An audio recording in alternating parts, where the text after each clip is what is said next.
And I think all of us have this unique path that we've carved out. Nobody starts out with a college degree and says, I want to be an instructional designer. It's just so, it's so intriguing to hear all of these stories about how people kind of fell into this career. So, from what I understand, you now teach and mentor students to be designers.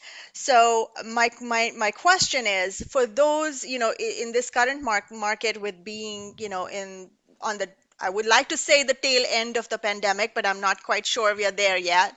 But the demand for learning has increased tremendously, and especially the e-learning perspective of it, right? And so this particular industry has become lucrative for new professionals who are looking to transition over, especially teachers who have at least part of their skill set, right, that overlaps with the instructional design. So um, I'm kind of interested in your perspective of what is some of the biggest advantage that teachers bring, or people who have been in the curriculum instructional background.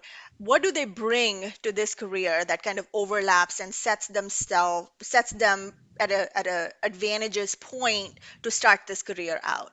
Of course. So there is, and I'll preface this, and I know we're probably going to go into this conversation a bit more because there are certainly other elements that typically don't come up. But for the very first starting point of everything, and typically I've had so many different types of Zoom calls of folks when someone says like, I'm thinking about going into instructional design. I have been a teacher for a number of years. I have a bachelor's in education or a master's potentially. What do I do? What's my first steps? It kind of exactly what you were talking about as far as you're trying to first identify the strengths and then to build up from there.